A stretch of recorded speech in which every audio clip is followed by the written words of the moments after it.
ನಮಸ್ಕಾರ ವಿದ್ಯಾರ್ಥಿಗಳೇ, ನೋಡಿ ನಾವು ಈ ಒಂದು ಸೆಮಿಸ್ಟರ್ನ ಕೊನೆಯ ಪದ್ಯ ಪಾಠ ಅದು ಮಗು ಮತ್ತು ಹಣ್ಣುಗಳು. ಈ ಮಗು ಮತ್ತು ಹಣ್ಣುಗಳು ಅಂತಕ್ಕಂಥ ಈ ಪಾಠದ ಕವಿ ಪರಿಚಯವನ್ನು ಮೊದಲು ನಾವು ಮಾಡಿಕೊಂಡು ನಂತರ ಆ ಪದ್ಯದ ಸಾರಾಂಶವನ್ನು ತಿಳಿದುಕೊಳ್ಳೋಣ. ಹಾಗಾದರೆ ಈ ಮಗು ಮತ್ತು ಹಣ್ಣುಗಳು ಈ ಪದ್ಯವನ್ನು ಬರೆದ ಕವಿ ಯಾರು, ಅವರ ಹೆಸರು ಏನು ಅನ್ನೋದನ್ನು ಮೊದಲು ನೋಡಲಾಗಿ ಕವಿ ಪರಿಚಯದಲ್ಲಿ ಮೊದಲು ನಾವು ಹೆಸರನ್ನು ನೋಡ್ತೀವಿ. ಯಾರು ಹಾಗಾದ್ರೆ ಈ ಒಂದು ಪದ್ಯದ ಕವಿ ಅಂತಂದ್ರೆ ಎಚ್.ಎಸ್. ಶಿವಪ್ರಕಾಶ್. ಯಾರಂತಂದ್ರೆ ಎಚ್.ಎಸ್. ಶಿವಪ್ರಕಾಶ್. ಎಚ್.ಎಸ್. ಶಿವಪ್ರಕಾಶ್ ಅವರು ಏನಪ್ಪ ಅಂದ್ರೆ ಈ ಒಬ್ಬ ಕವಿ ನಮ್ಮ ಮಗು ಮತ್ತು ಹಣ್ಣುಗಳು ಅಂತಕ್ಕಂಥ ಪಾಠವನ್ನ ರಚಿಸಿದವರು ಅಂತ ನಾವು ತಿಳ್ಕೊಳ್ಳಬೇಕು. ನೋಡಿ, ಮಗು ಮತ್ತು ಹಣ್ಣುಗಳು ಈ ಪಾಠದ ಕವಿ ಯಾರಂತಂದ್ರೆ ಅದು ಎಚ್.ಎಸ್. ಶಿವಪ್ರಕಾಶ್. ಇವರು ಯಾವಾಗ ಜನಿಸಿದರು ಅಂತಂದ್ರೆ 1954ರಲ್ಲಿ. ಕಾಲ 1954. ಇನ್ನು ಅವರ ಸ್ಥಳ ಅಂದ್ರೆ ಜನ್ಮ ಸ್ಥಳ ಯಾವಪ್ಪ ಅಂದ್ರೆ ಬೆಂಗಳೂರು. ಬೆಂಗಳೂರಿನಲ್ಲಿ 1954ರಲ್ಲಿ ಎಚ್.ಎಸ್. ಶಿವಪ್ರಕಾಶ್ ಅವರು ಜನಿಸಿದರು ಅಂತ ನಾವು ತಿಳಿಯಬೇಕು. ಹಾಗಾದ್ರೆ ಅವರ ವೃತ್ತಿ ಏನಾಗಿತ್ತಂತಂದ್ರೆ ಇಂಗ್ಲಿಷ್ ಪ್ರಾಧ್ಯಾಪಕರು. ಅವರ ಒಂದು ವೃತ್ತಿ ಇಂಗ್ಲಿಷ್ ಪ್ರಾಧ್ಯಾಪಕರು.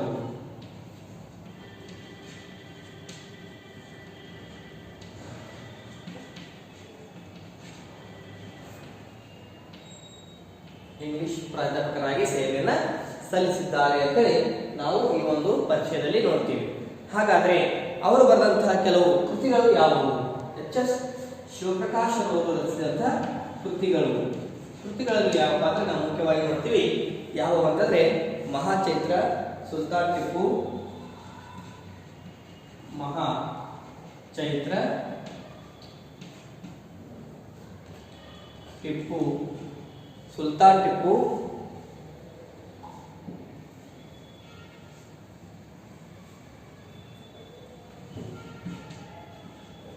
ಸುಲ್ತಾನ್ ಟಿಪ್ಪು, ಹಾಗೆಯೇ ಮತ್ತು ಅವರ ಕೃತಿಗಳಲ್ಲಿ ಯಾವುದಂದ್ರೆ ನವಿಲು ನಗರ, ಮಳೆ ಬಿದ್ದ ನೆಲದಲ್ಲಿ, ನವಿಲು ನಗರ, ಮಳೆ ಬಿದ್ದ ನೆಲ, ಮಳೆ ಬಿದ್ದ ನೆಲದಲ್ಲಿ. ಇವು ಅವರ ಪ್ರಮುಖ ಕೃತಿಗಳಾಗಿವೆ. ಯಾರ ಒಂದು ಕೃತಿಗಳಾಗಿವೆ ಅಂದ್ರೆ ಎಚ್.ಎಸ್. ಶಿವಪ್ರಕಾಶ್ ಅವರ ಕೃತಿಗಳಾಗಿವೆ. ನೋಡಿ, ಕವಿ ಯಾರಂದ್ರೆ ಎಚ್.ಎಸ್. ಶಿವಪ್ರಕಾಶ್. ಹುಟ್ಟಿದ್ದು 1954ರಲ್ಲಿ. ಅದು ಬೆಂಗಳೂರಿನ ಒಂದು ನಗರದಲ್ಲಿ ಅವರ ಜನ್ಮ. ಇನ್ನು ವೃತ್ತಿ ಏನಪ್ಪ ಅಂದ್ರೆ ಇಂಗ್ಲಿಷ್ ಪ್ರಾಧ್ಯಾಪಕರಾಗಿ ಸೇವೆಯನ್ನ ಸಲ್ಲಿಸಿದ್ದಾರೆ ಅಂತ ಇಲ್ಲಿ ನಾವು ಹೇಳ್ತೀವಿ. ಅವರು ಬರೆದಂತಹ ಪ್ರಮುಖ ಕೃತಿಗಳನ್ನ ಇಲ್ಲಿ ಹೆಸರನ್ನು ನೋಡಿದಾಗ ಮಹಾಚೈತ್ರ, ಸುಲ್ತಾನ್ ಟಿಪ್ಪು, ನವಿಲು ನಗರ, ಮಳೆ ಬಿದ್ದ ನೆಲದಲ್ಲಿ ಅಂತಕ್ಕಂತಹ ಪ್ರಮುಖ ಕೃತಿಗಳನ್ನ ನಾವು ಈ ಪರಿಚಯದಲ್ಲಿ ತಿಳಿದುಕೊಳ್ತೀವಿ. ಇದಾದ ನಂತರ ಅವರಿಗೆ ಬಂದಂತಹ ಪ್ರಶಸ್ತಿಗಳು ಯಾವುವು ಅಂದ್ರೆ ಲೇಖಕರಿಗೆ ಅಂದ್ರೆ ಕವಿಗೆ ಸಿಕ್ಕಂತ ಪ್ರಶಸ್ತಿಗಳು ಪ್ರಮುಖವಾದಂತಹ ಪ್ರಶಸ್ತಿಗಳು ಯಾವಂತಂದ್ರೆ ಇಲ್ಲಿ ನಾವು ಕೇಂದ್ರ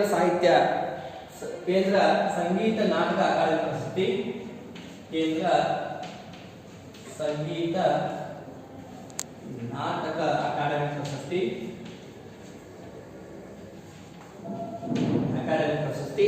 ಹಾಗೆಯೇ ಸಾಹಿತ್ಯ ಅಕಾಡೆಮಿ ಪ್ರಶಸ್ತಿ, ಕೇಂದ್ರ ಸಾಹಿತ್ಯ ಅಕಾಡೆಮಿ,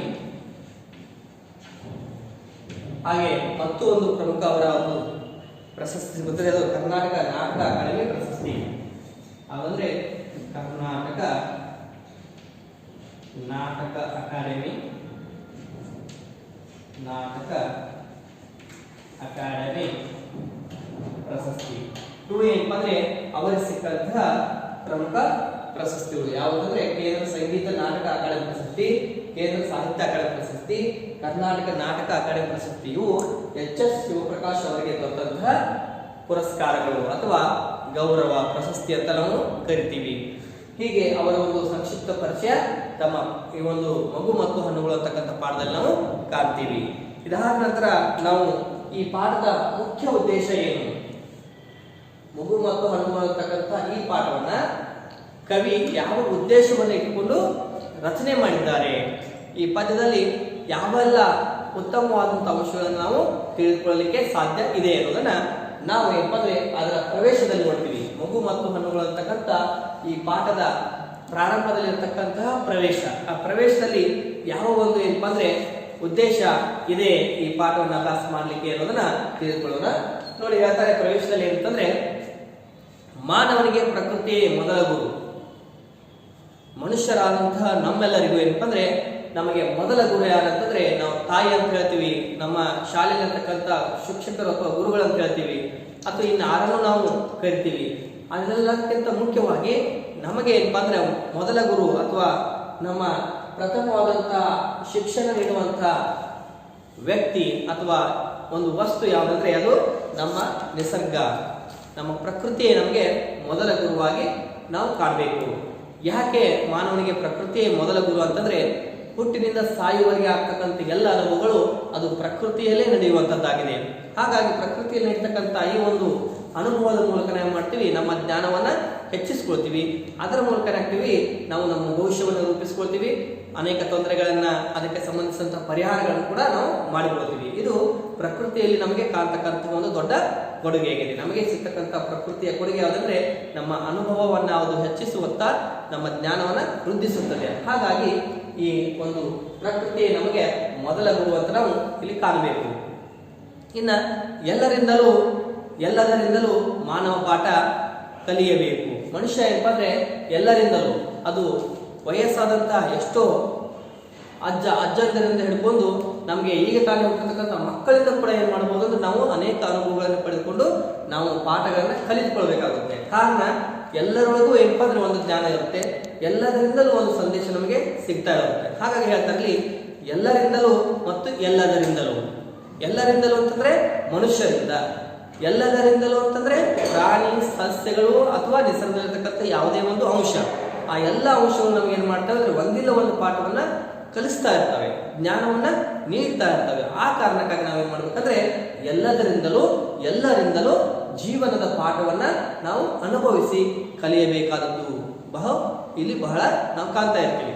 ಹೇಳ್ತಾರೆ, ಯಾವ ಅಂಶಗಳಿಂದ ನಾವು ಕಲ್ತೀವಿ ಅಂದ್ರೆ ಪ್ರಾಣಿಗಳಿಂದ ಕಲ್ತೀವಿ. ಉದಾಹರಣೆ, ನಾವು ನಾಯಿಯನ್ನು ತೆಗೆದುಕೊಂಡಾಗ ನಾಯಿ ಏನಪ್ಪಾ ಅಂತಂದ್ರೆ ಪ್ರಾಮಾಣಿಕತೆಗೆ ಹೆಸರುವಾಸಿಯಾಗಿರ್ತಕ್ಕಂಥ ಜೀವಿ.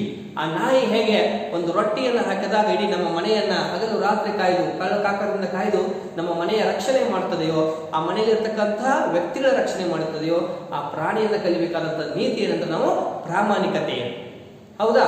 ಹಾಗೆ ನಾವು ಯಾವುದೇ ಒಂದು ಪ್ರಾಣಿ, ಹುಲಿ ಅಥವಾ ಸಿಂಹವನ್ನು ತೆಗೆದುಕೊಂಡಾಗ ಅವು ಬೇಟೆಯನ್ನ ಆಡಿ ತಮ್ಮ ಹೊಟ್ಟೆ ಹಸಿವನ್ನ ಅವು ತುಂಬಿಸ್ಕೊಳ್ತವೆ. ಹಾಗಾಗಿ ನಾವು ಕೂಡ ಏನಪ್ಪಾ ಅಂದ್ರೆ ಯಾವುದೇ ಒಂದು ಆಹಾರ ನಮಗೆ ಸಿಗದೇ ಇದ್ದಾಗ ಅದನ್ನ ಹುಡುಕಾಡಿ ಕಷ್ಟಪಟ್ಟು ಸಂಪಾದನೆ ಮಾಡಿ ಅದನ್ನ ತೆಗೆದುಕೊಳ್ಳುವಂತ ವ್ಯವಸ್ಥೆ ಕೂಡ ನಾವು ಮಾಡಬೇಕು. ಇದು ಕೂಡ ನಾವು ಹುಲಿ ಚಿರತೆಗಳಿಂದ ಪಡೆದುಕೊಳ್ತೀವಿ. ಹಾಗಾಗಿ ಪ್ರಾಣಿಗಳಿಂದ ಆನೆಯಿಂದ ನಾವು ಏನ್ ಮಾಡ್ತೀವಿ, ಕಲಿಯಬೇಕು. ನಾವೇನಪ್ಪ ಬೆಕ್ಕು ಇದೆ, ಬೆಕ್ಕಿನಿಂದ ಕಲಿಯಬೇಕು. ನಾವು ನಮ್ಮ ಮನೆಯಲ್ಲಿ ಇರುವೆ ಇರುತ್ತೆ, ಉದಾಹರಣೆ ಸಣ್ಣ ಇರುವೆ, ಕಣ್ಣಿಗೆ ಬಹಳಷ್ಟು ಚಿಕ್ಕದಾಗಿ ಕಾಣ್ತಕ್ಕಂಥ ಗಾತ್ರ ಹೊಂದಿರತಕ್ಕಂಥ ಪ್ರಾಣಿ ಯಾವುದಂದ್ರೆ ಅದು ಇರುವೆ. ಇರುವೆಯಿಂದ ಕೂಡ ನಾವು ನೋಡ್ಬೇಕಂದ್ರೆ ಕಲಿಯಬೇಕು. ಏನ್ ಕಲಿತೀವಿ ಇರುವೆದಿಂದ ಅಂದ್ರೆ ಅವು ನೋಡ್ರಿ ಹೋಗುವಾಗ ಒಂದರ ಹಿಂದೆ ಒಂದು ಏನಪ್ಪ ಅಂದ್ರೆ ಸಾಲಾಗಿ ಹೋಗ್ತಾ ಇರ್ತವೆ. ಅವು ಸರಿಯಾದಂತ ಮಾರ್ಗದಲ್ಲಿ ಒಂದೇ ಮಾರ್ಗವನ್ನು ಹಿಡಿದುಕೊಂಡು ಎಲ್ಲ ಇರುವೆಗಳು ಚಲಿಸ್ತಾ ಇರ್ತವೆ. ಹಾಗಾದ್ರೆ ಆ ಸಾಲಾಗಿ ಹೋಗುವಂತ ನೀತಿ ನಮಗೆ ಯಾವ್ದ ಪ್ರಾಣಿ ಕಲಿಸ್ತಂದ್ರೆ ಅಲ್ಲಿ ಇರುವೆ ಕಲಿಸ್ತದೆ. ಹಾಗಾದ್ರೆ ನಾವು ಏನ್ ಮಾಡ್ತೀವಿ, ಹೋಗ್ಬೇಕಾದ್ರೆ ದಾರಿ ಮುಂದೆ ಹೋಗ್ಬೇಕಾದ್ರೆ ಸರಿಯಾದಂತ ಮಾರ್ಗದಲ್ಲಿ ಹೋಗುವುದಿಲ್ಲ. ಹಾಗಾಗಿ ನಾವು ಇರುವೆಗಳಿಂದ ಕೂಡ ಒಂದು ನೀತಿಯನ್ನು ಕಲಿತೀವಿ. ಹಾಗೆ ಆಮೆಯಿಂದ ಕೂಡ ಒಂದು ನೀತಿಯನ್ನು ಕಲಿತೀವಿ. ಆಮೆಯಿಂದ ನಿಧಾನವಾಗಿ ಚಲಿಸುವುದನ್ನು ಕಲಿಬೇಕು. ಅವಸರದಿಂದ ಹೋದಾಗ ಏನಾಗುತ್ತೆ, ಅಪಘಾತಗಳು ಉಂಟಾಗ್ತವೆ. ಹಾಗಾಗಿ ಆಮೆಯಷ್ಟೇ ನಿಧಾನವಾಗಿ ನಾವು ಪಡ್ಕೊಳ್ಬೇಕು, ತಾಳ್ಮೆಯನ್ನ ನಾವು ಹೊಂದಬೇಕು. ಈ ಪ್ರಾಣಿ ಮತ್ತು ಪಕ್ಷಿಗಳಿಂದ ನಾವು ನೋಡ್ತೀವಿ ನಮ್ಮ ಜೀವನದಲ್ಲಿ ಆಗ್ತಕ್ಕಂಥ ಅನುಭವಗಳಿಂದ ನಮ್ಮ ಜ್ಞಾನ ಹೆಚ್ಚಿಸ್ಕೊಳ್ತಾ ಇರ್ತೀವಿ. ಹಾಗಾಗಿ ಗಿಡ ಮರಗಳಿಂದ ಕಲ್ತೀವಿ. ಗಿಡ ಮರಗಳಿಂದ ಏನ್ ಕಲ್ತೀವಿ, ಗಿಡ ಮರ ನಮ್ಗೆ ಏನ್ ಮಾಡ್ತವೆ, ಹಣ್ಣು ಕೊಡ್ತವೆ, ನಮ್ಮ ಹೊಟ್ಟೆ ಹಸಿವನ್ನ ತರಿಸ್ತವೆ, ನಮಗೆ ನೆರಳನ್ನು ಕೊಡ್ತವೆ, ಬಿಸಿಲಿನ ಒಂದು ಶಾಖವನ್ನ ತಡೆದುಕೊಳ್ಳಲಿಕ್ಕೆ ಸಹಾಯ ಮಾಡ್ತವೆ. ಕೊನೆಗೆ ಅದು ಆ ಮರಗಿಡಗಳ ಅಂತ್ಯವಾದಾಗ ಅದನ್ನ ನಾವು ಬಳಸ್ಕೊಂಡು ಏನ್ ಮಾಡ್ತೀವಿ, ಉರುವಲನ್ನು ಮಾಡಿಕೊಂಡು ನಮ್ಮ ಅಡಿಗೆಯನ್ನು ನಾವು ತಯಾರಿಸ್ಕೊಳ್ತೀವಿ. ಹೌದಾ? ಹಾಗೆ ಈ ಗಿಡಗಳಿಂದ ಏನ್ ಮಾಡ್ತೀವಿ ನಾವು ಪರೋಪಕಾರದ ಗುಣವನ್ನು ಕಲ್ತ್ಕೋತೀವಿ. ಅದು ಪ್ರಾಣಿಗಳಿಗೆ, ಸಸ್ಯಗಳಿಗೆ, ಪ್ರಾಣಿ ಮತ್ತು ಪಕ್ಷಿಗಳಿಗೆ ಏನು ಮಾಡುತ್ತೆ ಆಧಾರವಾಗಿದೆ. ಪ್ರಾಣಿಗಳು, ಪಕ್ಷಿಗಳು ಏನ್ ಮಾಡ್ತವೆ ಅದರಲ್ಲಿ ಗೂಡನ್ನು ಕಟ್ಕೋತವೆ. ಉದಾಹರಣೆ ಮಂಗ ಮರದಲ್ಲಿ ವಾಸಿಸುತ್ತೆ, ಅಲ್ಲಿ ಅದಕ್ಕೆ ಆಶ್ರಯವನ್ನು ಕೊಟ್ಟಂಥದ್ದು ಗಿಡ ಮರಗಳಾಗಿರ್ಬೋದು. ಹಾಗೆ ನಾವು ಪಕ್ಷಿಗಳು ಏನ್ ಮಾಡ್ತವೆ ಗೂಡು ಕಟ್ಕೋತವೆ, ಅಲ್ಲೇ ಮೊಟ್ಟೆಯನ್ನು ಹಾಕ್ತವೆ, ಮರಿಗಳನ್ನು ಮಾಡ್ತವೆ. ಹಾಗಾಗಿ ಈ ಪ್ರಾಣಿ, ಪಕ್ಷಿ, ಗಿಡ ಮರಗಳಿಂದ ಆಗ್ತಕ್ಕಂಥ ಜ್ಞಾನ ಅದು ಅಗಣಿತವಾಗಿದೆ. ಅದು ನಮ್ಮ ಎಣಿಕೆಗೆ ಸಿಗಲಾರದಷ್ಟು ಏನಾಗಿದೆ ಅಂದ್ರೆ ಉಪಕಾರಗಳನ್ನು ನಾವು ಮಾಡ್ತಾ ಇದ್ದೇವೆ. ಆ ಉಪಕಾರದ ಮನೋಭಾವನೆ ನಮ್ಮಲ್ಲಿ ಕೂಡ ಬರಬೇಕು. ಹೀಗೆ ಬಹಳಷ್ಟು ವಿಷಯಗಳನ್ನು ನಾವೇನ್ ಮಾಡ್ತೀವಿ ಪ್ರಾಣಿ ಪಕ್ಷಿಗಳಿಂದ ಅಥವಾ ನಿಸರ್ಗದಲ್ಲಿ ಕಲ್ಲಿನಿಂದ ಕಲ್ತೀವಿ, ಮಣ್ಣಿನಿಂದ ಕಲ್ತೀವಿ, ಒಂದು ಹೂವಿನಿಂದ ಕಲ್ತೀವಿ, ಹಣ್ಣುಗಳಿಂದ ಕಲ್ತ್ಕೋತೀವಿ, ಹರಿಯುವ ನೀರಿನಿಂದ ಕಲ್ತ್ಕೋತೀವಿ. ಹೌದಾ? ಅನೇಕ ರೀತಿಯಲ್ಲಿರ್ತಕ್ಕಂಥ ಪ್ರಕೃತಿಯ ಅಂಶಗಳನ್ನು ನಾವು ಮಾಡ್ತೀವಿ, ನಮ್ಮ ಜೀವನದಲ್ಲಿ ನಾವು ಕಾಣ್ತಾ ಇರ್ತೀವಿ. ಅವುಗಳ ಮೂಲಕ ನಮ್ಮ ಜ್ಞಾನ ಹೆಚ್ಚಾಗುತ್ತದೆ, ನಮಗೆ ಅನುಭವ ಆಗ್ತಾ ಇರ್ತದೆ. ಆ ಅನುಭವದಿಂದ ಏನ್ ಮಾಡ್ತೀವಿ ಒಳ್ಳೆಯ ಅಂಶಗಳನ್ನು ಕಲಿತು ನಮ್ಮ ಬದುಕಿಗೆ ಅದನ್ನು ಬಳಸ್ಕೊಳ್ತಾ ಇರ್ತೀವಿ. ಹಾಗಾಗಿ ಅವುಗಳಲ್ಲಿರ್ತಕ್ಕಂಥ ನೀತಿ, ಅವುಗಳಿರ್ತಕ್ಕಂಥ ಅಥವಾ ಅವುಗಳಿಂದ ಬರ್ತಕ್ಕಂಥ ಸಂದೇಶಗಳನ್ನು ನಾವು ಅರ್ಥ ಮಾಡಿಕೊಂಡು ನಾವು ಕೂಡ ಬದಲಾಗಬೇಕು, ಉತ್ತಮವಾದಂಥ ಮಾನವರಾಗಬೇಕು ಅನ್ನೋದು ಈ ಪಾಠದಲ್ಲಿರ್ತಕ್ಕಂಥ ಸಾರಾಂಶವಾಗಿದೆ. ಇನ್ನು ಅಲ್ಲಿ ಸರ್ವಜ್ಞನ ಒಂದು ನುಡಿಯನ್ನು ಹೇಳ್ತಾರೆ. ಯಾವ ನುಡಿಯನ್ನು ಹೇಳ್ತಾರೆ ಅಂದ್ರೆ ಎಲ್ಲರೊಳಗೊಂದು ನುಡಿ ಕಲಿತು ವಿದ್ಯದ ಪರ್ವತವೇ ಆದ ಸರ್ವಜ್ಞ ಅಂತ ಹೇಳ್ತಾರೆ. ಅಂದ್ರೆ ಸರ್ವಜ್ಞ ಅಂತಂದ್ರೆ ಏನು? ಎಲ್ಲವನ್ನ ಬಲ್ಲವ ಅಂತ ಹೇಳ್ತೀವಿ ನಾವು. ಸರ್ವಜ್ಞ ಅಂದ್ರೆ ಯಾರು ಕೇಳ್ತೀವಿ? ಎಲ್ಲವನ್ನ ಯಾರು ತಿಳಿದುಕೊಂಡಿದ್ದಾರೋ ಅವನನ್ನ ಸರ್ವಜ್ಞ ಅಂತ ಹೇಳ್ತಾರೆ. ಸರ್ವಜ್ಞ ಅಂದ್ರೆ ಸರ್ವ ಅಂದ್ರೆ ಎಲ್ಲವನ್ನ ಅರ್ಥವ, ಎಲ್ಲವನ್ನ ತಿಳಿದವ ಸರ್ವಜ್ಞ. ಹಾಗಾಗಿ ಸರ್ವಜ್ಞ ಹೇಗಾಗಿದ್ದಾನೆ? ಅವನು ಎಲ್ಲರೊಳಗೊಂದು ನುಡಿಯನ್ನ ಕಲಿತಾ ಇದ್ದಾನೆ. ಆತ ಅವರ ಒಂದು ವಿಚಾರಗಳು ನನಗೆ ಬೇಡ, ಇವರ ವಿಚಾರಗಳು ನನಗೆ ಸರಿ ಕಾಣ್ತಾ ಇಲ್ಲ ಅಂತಕ್ಕಂಥ ಯಾವುದೇ ಭೇದ ಭಾವನೆ ಇಟ್ಕೊಂಡು ಏನ್ ಮಾಡಿದಾನೆ, ಭೇದ ಭಾವ ಇಟ್ಕೊಳ್ಳೋದು ಏನ್ ಮಾಡಿದಾನೆ, ಆ ವ್ಯಕ್ತಿಯಲ್ಲಿರ್ತಕ್ಕಂಥ ಅಂಶವನ್ನ ಅಥವಾ ನಿಸರ್ಗದಲ್ಲಿರ್ತಕ್ಕಂಥ ಅಂಶಗಳನ್ನ, ಒಳ್ಳೊಳ್ಳೆ ಅಂಶಗಳನ್ನ ಕಲಿತು ಏನ್ ಮಾಡಿದಾನೆ, ಆತ ಸರ್ವಜ್ಞ ಆಗಿದ್ದಾನೆ. ನಾಯಿಯಿಂದ ಸಿಗ್ತಕ್ಕಂಥ ಯಾವ ಒಂದು ಗುಣ ಇದೆಯೋ ಉತ್ತಮವಾದಂಥ ಗುಣ ಆತ ಪಡ್ಕೊಂಡಿದ್ದಾನೆ. ಮಣ್ಣಿನಿಂದ ನಮಗೆ ಯಾವ ಒಂದು ಜ್ಞಾನ ಸಿಗುತ್ತದೆಯೋ ಆ ಒಂದು ಜ್ಞಾನವನ್ನ ಆತ ನಮಗೆ ನೀಡಿದ್ದಾನೆ ಅಂತ ಕಲ್ತ್ಕೊಂಡಿದ್ದಾನೆ. ಹೀಗಾಗಿ ಆತ ಸರ್ವಜ್ಞ ಆಗಿದ್ದಾನೆ. ಸಸ್ಯಗಳಿಂದ, ಪ್ರಾಣಿಗಳಿಂದ, ಮನುಷ್ಯರಿಂದ, ಚಿಕ್ಕವರಿಂದ, ದೊಡ್ಡವರಿಂದ, ಜ್ಞಾನಿಯಿಂದ, ಅಜ್ಞಾನಿಯಿಂದ, ಶ್ರೀಮಂತರಿಂದ, ಬಡವರಿಂದ, ಯಾರೇ ಇರಲಿ ಎಲ್ಲರಿಂದಲೂ ಏನಪ್ಪಾ ಅಂದ್ರೆ ಆತ ಒಂದೊಂದು ನುಡಿಯನ್ನು ಕಲ್ತೇನು ಮಾಡಿದ್ದಾನೆ, ಆತ ವಿದ್ಯದ ಪರ್ವತವೇ ಆಗಿದ್ದಾನೆ. ಅಂದ್ರೆ ವಿದ್ಯದ ಖಜಾನೆ, ಜ್ಞಾನ ಭಂಡಾರ ಯಾವುದಂದ್ರೆ ಆತ ಎಲ್ಲರೊಳಗೊಂದಿರ್ತಕ್ಕಂಥ ನುಡಿಯನ್ನ, ಎಲ್ಲರೊಳಗೆ ಸಿಗ್ತಕ್ಕಂಥ ಒಂದು ಜ್ಞಾನವನ್ನು ಕಲಿತು ವಿದ್ಯದ ಪರ್ವತವೇ ಆಗಿಬಿಟ್ಟಿದ್ದಾನೆ ಸರ್ವಜ್ಞ ಅಂತ ನಾವು ಕಂಡುಕೊಂಡಿದ್ದೀವಿ. ಹಾಗಾಗಿ ನಾವು ಕೂಡ ಏನ್ ಮಾಡಬೇಕು, ಹಣ್ಣುಗಳಿಂದ ನಮಗೆ ಸಿಗ್ತಕ್ಕಂಥ ಹಣ್ಣುಗಳು, ನಾವು ಸೇವಿಸ್ತಕ್ಕಂಥ ಹಣ್ಣುಗಳಿಂದ ಏನ್ ಮಾಡ್ಬೇಕಂದ್ರೆ ಕಲಿಯಬೇಕಾದಂಥ ಪಾಠಗಳು ಸಾಕಷ್ಟು ಇವೆ. ನೀವು ಒಂದು ಸೇಬು ಹಣ್ಣು ತೆಗೆದುಕೊಳ್ಳಿ, ಒಂದು ಬಾಳೆಹಣ್ಣು ತೆಗೆದುಕೊಳ್ಳಿ, ಒಂದು ಕಲ್ಲಂಗಡಿ ಹಣ್ಣನ್ನು ತೆಗೆದುಕೊಳ್ಳಿ, ಒಂದು ಅಂಜೂರ ಹಣ್ಣು ತೆಗೆದುಕೊಳ್ಳಿ, ಒಂದು ಯಾವ್ದಪ್ಪ ಅಂದ್ರೆ ಈ ಒಂದು ಹೇಳ್ತೀವಿ ಪೇರಳೆ ಹಣ್ಣನ್ನು ತೆಗೆದುಕೊಳ್ಳಿ, ಚಿಕ್ಕು ಹಣ್ಣನ್ನು ತೆಗೆದುಕೊಳ್ಳಿ. ನೀವು ಯಾವುದೇ ಹಣ್ಣನ್ನು ತೆಗೆದುಕೊಂಡ್ರು ಕೂಡ ಆ ಹಣ್ಣುಗಳಿಂದ ಆಗ್ತಕ್ಕಂಥ ಪಾಠ ಬಹಳಷ್ಟು ನಮಗೆ ಮುಖ್ಯವಾಗಿದೆ. ಹಾಗಾಗಿ ಇಲ್ಲಿ ನಾವು ಹಣ್ಣುಗಳಿಂದ ಯಾವ ಪಾಠಗಳನ್ನ ಅಭ್ಯಾಸ ಮಾಡ್ತೀವಿ, ಯಾವ ಜ್ಞಾನವನ್ನ ನಾವು ಹೆಚ್ಚಿಸ್ಕೊಳ್ತೀವಿ ಅನ್ನೋದನ್ನ ಈ ಪಾಠದಲ್ಲಿ ನಾವು ವಿವರವಾಗಿ ತಿಳ್ಕೊಳ್ಳಿಕ್ಕೆ ಸಾಧ್ಯ ಇದೆ.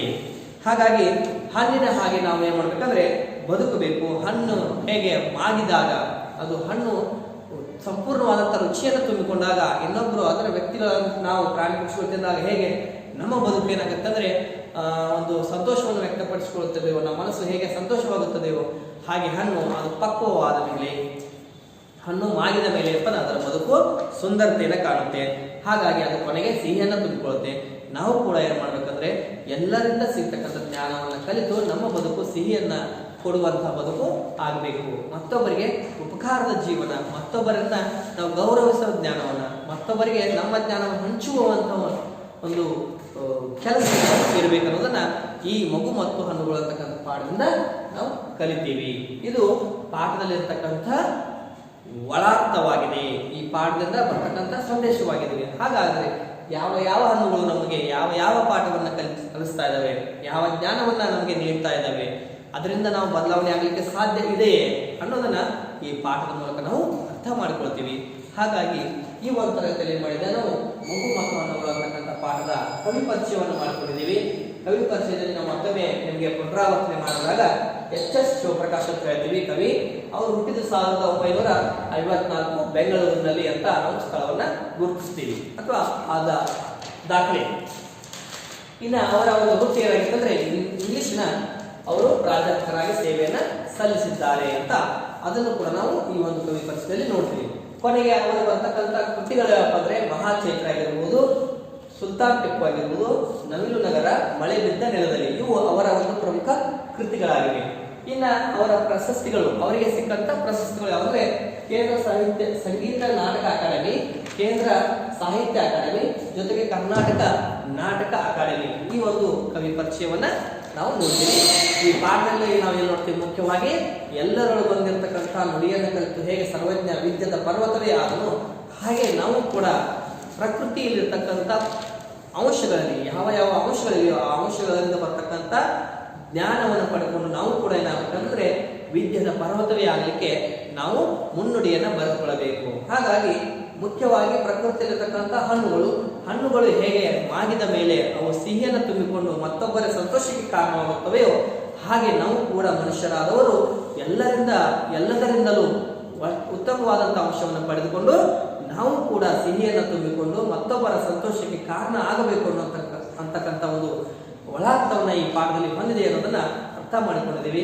ಇಷ್ಟು ಈ ತರಗತಿಯಲ್ಲಿ ನಾವು ಏನ್ ಮಾಡಿದೀವಿ ತಿಳ್ಕೊಂಡಿದ್ದು. ಇನ್ನು ನಿಮಗೆ ಸಿಗ್ತಕ್ಕಂತಹ ಮನೆಗೆಲಸ ಏನಂದ್ರೆ ಕೊಡ್ತಕ್ಕಂಥ ಮನೆಗೆಲಸ ಕವಿ ಪರಿಚಯವನ್ನ ತಾವೆಲ್ಲರೂ ಚೆನ್ನಾಗಿ ಬರೆಯುವ ಮೂಲಕ ಅದನ್ನ ನಮ್ಮ ವಾಟ್ಸ್ಆಪ್ ಸಂಖ್ಯೆಗೆ ಕಳುಹಿಸಿ ಅಂತ ಹೇಳ್ತಾ ಈ ತರಗತಿ ವಿವರ ಮಾಡ್ತಾ ಇದೀವಿ. ಎಲ್ಲರಿಗೂ ಧನ್ಯವಾದ.